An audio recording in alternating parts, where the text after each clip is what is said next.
امت کی بچیاں، ہماری بچیاں ایک ایک سال کے اندر 75 76 ہزار بچی ایک ایک ڈویژن سے بھاگ کے شادی کر رہی ہے، اور ایک ایک صوبے سے. تو اس کو آپ اللہ کا عذاب نہیں سمجھتے؟ یہ معمولی بات ہے؟ نہیں ہمارے رنگ ہو رہے ہیں، ہم بڑے سمارٹ ہیں. 1500 سال مہلت دی نوح علیہ السلام کی قوم کو. کتنے سال؟ بول کے بتائیے، بول کے دوبارہ بولیے. 1500 سال. کوئی آدمی اپنی سمارٹنس پہ خوش نہ ہو جائے کہ 20 سال ہو گئے، میں تو نافرمانی بھی کر رہا ہوں، روٹی بھی پک رہی ہے، میں تو حرام بھی کھا رہا ہوں، پھر بھی سب ٹھیک ہے. 1500 سال مہلت دی. پھر حضرت نوح کہنے لگے اللہ میں نے تو بڑا سمجھایا، نہیں باز آتے. تو رب کریم نے فرمایا کشتی بناؤ. اللہ کے پیغمبر کشتی بنانے لگے تو قوم مذاق اڑانے لگ گئی. اب کیا کرنے لگے ہو؟ اب کشتی بنانے لگے ہو، خیر تو ہے، قوم مذاق اڑا رہی ہے. حضرت نوح علیہ السلام کا آپ نے کشتی بنائی، پانی کہاں سے نکلا؟ نہ بارشیں ہوئی نہ سیلاب آئے. ایک تندور تھا، اس کے اندر سے پانی نکلنا شروع ہو گیا. کبھی تندور سے بھی پانی نکلا ہے، پر جب نکالنے والا چاہتا ہے تو وہاں سے بھی ایک تندور سے پانی نکلا. اتنا نکلا اتنا نکلا اتنا نکلا کہ قوم ساری ڈوب گئی. قرآن مجید کے صفحات شہادت دیں گے کہ حضرت نوح کی قوم کا بچہ بہ گیا.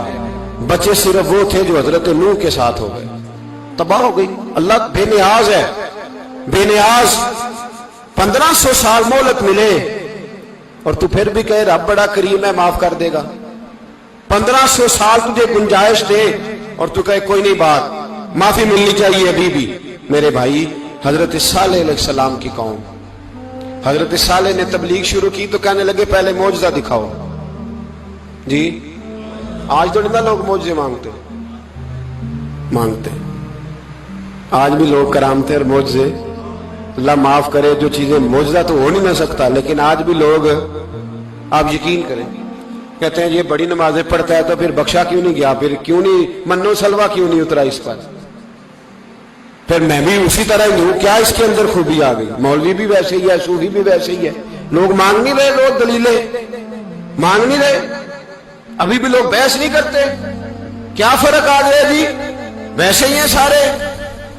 اللہ تعالیٰ سے ڈرنا چاہیے. ہمیں سامنے والے کی طرف دیکھ کر صحیح ہونے کا حکم نہیں ہے، ہمیں اپنی اصلاح کا حکم ہے. اپنی طرف دیکھ کے اپنے آپ کو ٹھیک کرنے کا. الزام لگا کے گزر جانا، اس کا کوئی مطلب سنو اور یاد رکھو. حضرت صالح علیہ السلام سے کہنے لگے پہلے معجزہ دکھائیں.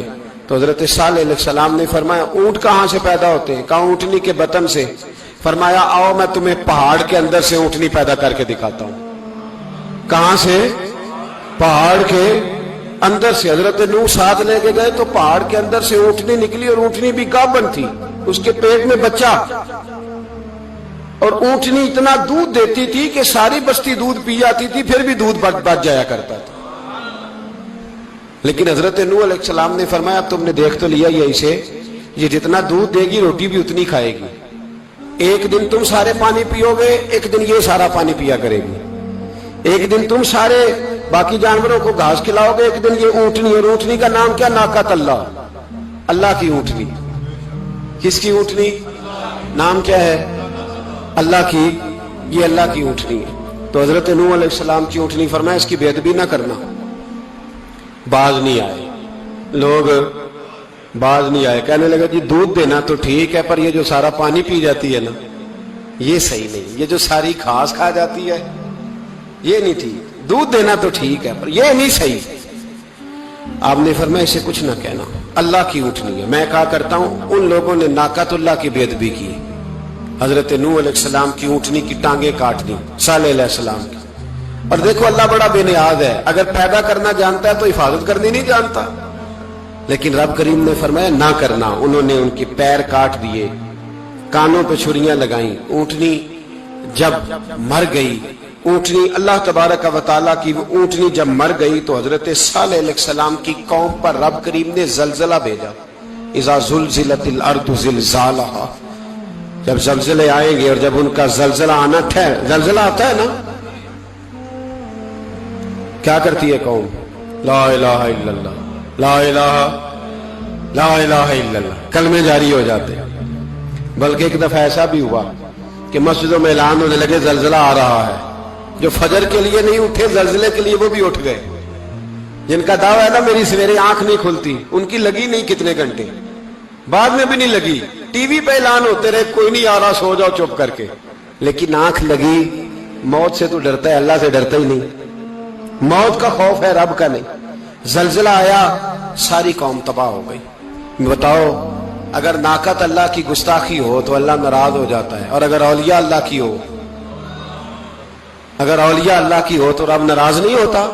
شرم نہیں آتی لوگوں کو داتا صاحب کی بے ادبی کرتے، شرم نہیں آتی لوگوں کو غوث اعظم کی گستاخی کرتے، حیا نہیں آتی جنہوں نے دین پھیلایا ان کی بے ادبی؟ میں درد سے کہتا ہوں، رو کے کہتا ہوں، اور اگر کلیجہ پھٹ سکے تو میں دکھاؤں زخم کتنے۔ ایک حج کے موقع پر ایک بابا جی، اس سال 4,80,000 روپے کا پرائیویٹ حج تھا، اور بابا جی کی کیفیت کمزور تھی، بیچارے بیمار تھے، اس کے باوجود وہ گئے۔ بوڑھے آدمی جا کے بیٹھیے، بزرگ، اور کتنی مشکل ہے وہاں منا، مزدلفہ، عرفات، طواف زیارت، کتنا مشکل کام ہے طواف زیارت کرنا، طواف وداع کرنا۔ کس کٹھن سے حج کیا، بڑھاپے میں پیسے بھی لگائے، اور جب وہ روضہ رسول پہ گئے صلی اللہ، اور انہوں نے جا کے نبی پاک صلی اللہ علیہ وسلم کے روضے کی طرف منہ کر کے درود شریف پڑھا تو ایک ملا نے اٹھ کے کہہ دیا تو مشرک ہے۔ تو میری روح کانپی، میں نے کہا تجھے شرم نہیں آئی، حیا نہیں آئی؟ اس کی عمر دیکھ، کس بڑھاپے میں کہاں سے چلا، کہاں آیا۔ یہ مشرک ہوتا تو کسی مندر میں جاتا، یہ مشرک ہوتا تو کسی گرجے میں جاتا، یہ مشرک نہیں، یہ مومن ہے، اور یہ وہ والا مومن ہے جس کے سینے میں دل جب دھڑکتا ہے تو خالی دھڑکتا نہیں، ساتھ وہ محمد عربی پہ درود و سلام بھی پڑھتا ہے۔ شرم نہیں آتی لوگوں کو، اتنی بڑی گستاخی کرتے، جو روضہ رسول پہ آیا مشرک ہے۔ میں نے تو ایک مولوی کو صاف صاف کہا تھا، میں نے کہا اگر میں مشرک ہوں تو نکالو، مشرک کا داخلہ تو یہاں ویسے ہی منع ہے۔ شرم نہیں آتی؟ اپنی زبان کا ایک پاس کرو کچھ۔ اتنا ظلم، اتنی بڑی فرقہ واریت امت میں، اتنا امت کو تقسیم کرتے ہو، تمہیں شرم نہیں آتی؟ جہاں سے اتحاد کا پیغام دینا چاہیے وہاں سے تم لوگوں کو فرقے کا پیغام دیتے ہو، ایک مقصود فرقے کی تبلیغ کرتے ہو۔ خدا را، تو میں کہہ رہا ہوں ناقت اللہ کی بے ادبی پہ عذاب آتا ہے، تو اولیاء اللہ کی بے ادبی میں نہیں آتا؟ داتا صاحب ساری دن کی تبلیغ کرتے رہے، ایک آدمی نے اٹھ کے کہہ دیا جناب وہ تو شرک کا اڈا ہے، تو رب کریم ناراض نہیں ہوتا ان باتوں سے؟ ہمیں خیال کرنا چاہیے، اللہ سے ڈرنا چاہیے، ان چیزوں سے عذاب آتا ہے اور آ رہا ہے۔